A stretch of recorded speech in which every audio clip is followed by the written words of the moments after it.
Private member day है और इसके अलावा 4 के करीब संकल्प विभिन्न विधायकों की ओर से आज लाए जा रहे हैं। हालांकि इस बारे में भी आपको बारीकी से जानकारी देंगे, लेकिन इस वक्त क्योंकि देखिए हर किसी की निगाहें राज्यसभा चुनाव पर बनी हुई है और पिछले कल जानकारी हमने आपको ये दी थी कि ऑथोराइज्ड एजेंट यहाँ पर दोनों बड़े राजनीतिक दलों की ओर से घोषित किए जाएंगे। लेकिन क्या आप जानते हैं इन ऑथोराइज्ड एजेंट्स को घोषित कर दिया गया है। कांग्रेस की ओर से मंत्री जगत सिंह नेगी को ऑथोराइज्ड एजेंट के तौर पर घोषित किया गया है। दूसरी ओर अगर हम भाजपा की बात करें तो उन्होंने सतपाल सत्ती को बतौर ऑथोराइज्ड एजेंट यहां पर घोषित किया है। ये वही एजेंट्स हैं जिनके पास विधायकों को अपने वोट्स दिखाने पड़ेंगे, उसके बाद वोट्स डिस्क्लोज हो जाएंगे और अगर कोई विधायक मान लीजिए राज्यसभा चुनाव की वोटिंग के वक्त इनके पास अपने वोट्स नहीं दिखाता है तो फिर वो एक तरह से इनवैलिड माने जाएंगे। तो फिलहाल अभी देखिए प्रोसेस इसी तरह से जारी रहने वाला है। पिछले कल क्योंकि विधायक दल की बैठक मुख्यमंत्री सुक्खू की ओर से बुलाई गई थी, इसमें एमएलएस को ट्रेनिंग दी गई है कि कैसे उन्हें वोटिंग करनी है और काफी ज्यादा आश्वस्त हम कहना चाहेंगे मुख्यमंत्री इस दौरान नजर आ रहे हैं। उनकी ओर से स्टेटमेंट ये दी गई है कि मेजॉरिटी उनके साथ है। इसके अलावा जो निर्दलीय विधायक है उन्होंने भी आश्वासन दे दिया है कि वो वोटिंग कांग्रेस के पक्ष में ही करने वाले हैं।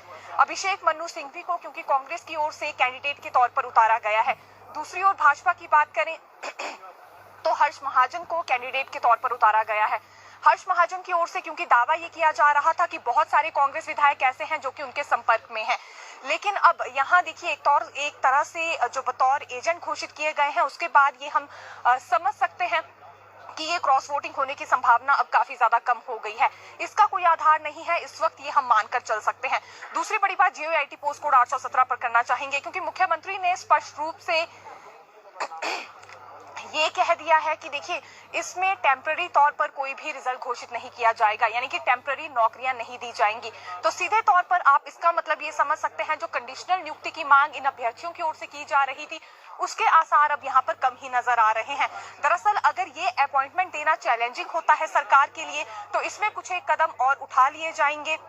कानूनी पहलुओं पर इसमें अध्ययन किया जाएगा, साथ ही साथ कुछ एक नियमों को लेकर भी अध्ययन किया जा रहा है, लेकिन सोच विचार करके ही इसमें फैसला लिया जाएगा। ये पिछले कल मुख्यमंत्री की ओर से कह दिया गया है। जीओआईटी पोस्ट कोड 817 के समेत विभिन्न पोस्ट कोड के अभ्यर्थी क्योंकि विधानसभा के बाहर पहुंचे हैं घेराव करने के लिए और साथ ही साथ इन्होंने क्रमिक अनशन भी अपना जारी रखा हुआ है, यही कहकर कि जब तक रिजल्ट घोषित नहीं होगा तब तक ये पीछे नहीं हटने वाले हैं।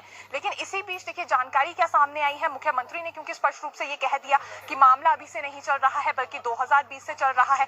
जितने भी कानूनी पहलू हैं उन्हें लेकर इसमें अब अध्ययन किया जाएगा और नियमों पर भी विचार किया जाएगा, क्योंकि हवाला अभ्यर्थियों की ओर से ये दिया जा रहा था कि सुप्रीम कोर्ट की ओर से ये कह दिया गया है कि रिजल्ट इसमें घोषित किया जाए, लेकिन मुख्यमंत्री ने स्पष्ट रूप से ये भी कहा है कि इसमें रिजल्ट घोषित करने की बात नहीं हुई है बल्कि इसमें पदोन्नति नियमों की व्याख्या एक तरह से सुप्रीम कोर्ट ने की है। बात इतनी सी ही है, इसीलिए अब कैबिनेट सब कमेटी का गठन कर लिया गया है। कैबिनेट सब कमेटी अब यहाँ पर पहली मीटिंग अपनी करेगी, उसके बाद कुछ महीने बाद ये फाइनल रिपोर्ट कैबिनेट के समक्ष रखी जाएगी। दो बड़े मुद्दे हैं बार बार गूंज रहे हैं। केवल भाजपा विधायकों की ओर से ही देखिए ये सवाल नहीं उठाया जा रहा है बल्कि कांग्रेस विधायक भी क्योंकि इस सवाल को उठाते हुए नजर आ रहे हैं। तो दो बड़ी चीजें आज जो कि क्लियर हम आपको करना चाह रहे हैं। एक तो राज्यसभा चुनाव को लेकर ऑथोराइज्ड एजेंट क्योंकि यहाँ पर घोषित कर दिए गए हैं, इन्हीं एजेंट्स के पास विधायकों को अपने वोट्स दिखाने होंगे और फिर अगर कोई विधायक इस दौरान अपने वोट्स नहीं दिखाता है तो वो एक तरह से इनवैलिड माने जाएंगे। तस्वीरें आइए हम आपको यहाँ की भी दिखाना चाहेंगे अभी किस तरह की बनी हुई है। मंत्रियों के विधायकों के आने जाने का सिलसिला